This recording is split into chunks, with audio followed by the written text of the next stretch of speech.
We are tracking breaking news just into the Up with KREM newsroom. One person is dead following a car crash and shootout in northeastern Spokane.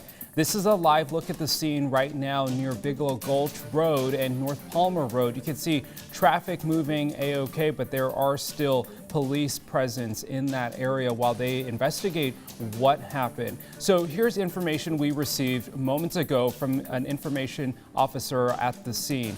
Earlier this morning, police spotted a stolen car in Spokane. That car left, and then police were not able to chase it due to a new law in Washington. So later this morning, a crash happened on Bigelow Gulch Road. Spokane County Sheriff's Office realized it was that same stolen car from earlier. The driver, who is a man, we're told, left the car and ran to a private property in the area. The suspect shot at officers while being chased. Deputies fired back, killing the man. This is a developing story, and we will keep you updated here on Up with KREM and on KREM.com. Also breaking in the last 30 minutes, the Supreme Court ruled Texas abortion providers can sue over the state's ban on most abortions. However, the justices are allowing the law to remain in effect. The law has been in place since September. You can read more about this on our website, KREM.com. And taking a live look at Snoqualmie Pass, a reminder if you are making your way through the mountain passes over the next few days, snow, slush, and ice are coating the roads. Traction tires are currently advised on Snoqualmie Pass. It's pretty scary. One guy crashed, so there was a lot of ambulances and a police car too. This is video of Snoqualmie Pass from yesterday as a winter storm coated the area, making for some dangerous road conditions. We want to get outside to meteorologist Jeremy Lagoon now, who is tracking the forecast for us. And yeah, Jeremy, some people waking up to a light dusting, on the South Hill even. And then I know near my house, the rain kind of froze on my car.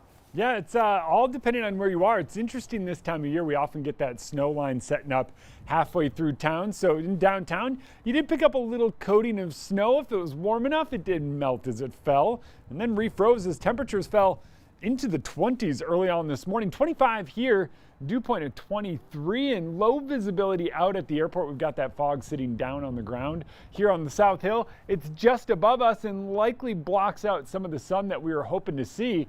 Notice sunny out in Moses Lake, but 20 degrees, 28 in Wenatchee, mid-20s across much of the inland northwest. We have winter storm warnings up and over the mountain passes. It is expected to get worse once again, heading up and over Snoqualmie, and worse heading up and over Lookout. We are looking at winter storm watches in place there. We are talking feet of snow in the mountains in the days to come. This is going to be a serious storm moving in. Right now, a little bit of cloud cover kind of moving through and taking over. Our big push of moisture arrives later today. We will wind up seeing a couple of flurries tonight. The real rain or snow, arrives overnight tonight into Saturday. Saturday morning, we are waking up to snow on the ground and snow coming down. By Saturday afternoon, it is heavy rain on top of that snow, likely melting a lot of it. It's going to be that kind of active as we head through, say, the next 24 to 36 hours. By the time it comes to an end Sunday, we are still looking at some serious snow up in the mountains, and it is going to be a rather active weather pattern. We go from the 20s to the 30s over the weekend, and we're going to be, 20 to 30s this afternoon. We're going to be under cloud cover all day long. Keep in mind that snow really gets cranking as you're in bed tonight.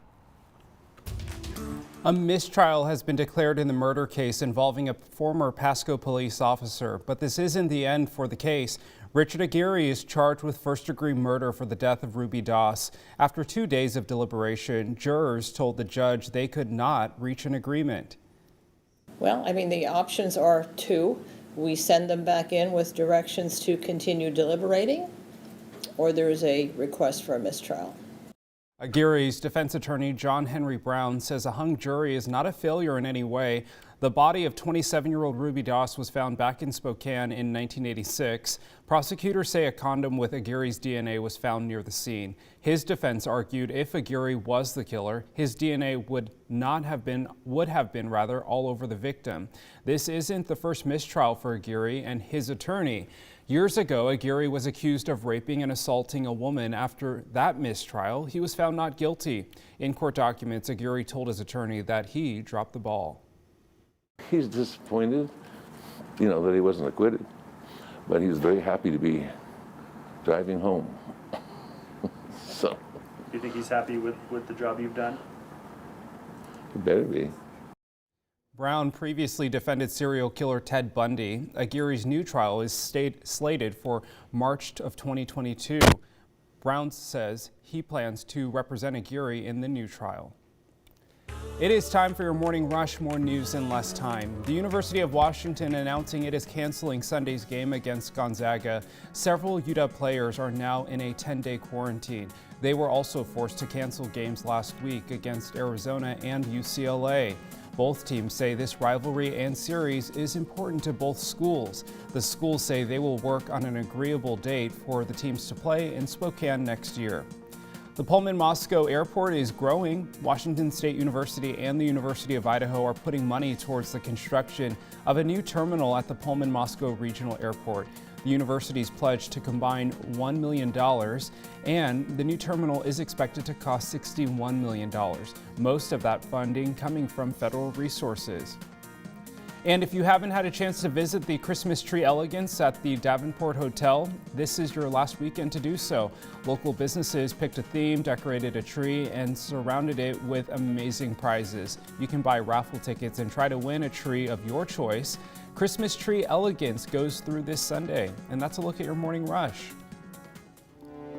4 million Americans are now eligible for a coronavirus booster. Yesterday, the CDC expanded the eligibility for 16 and 17-year-olds. Right now, only 26% of eligible Americans have gotten their booster shots. The Pfizer vaccine is the only option for anyone under the age of 18 in the U.S.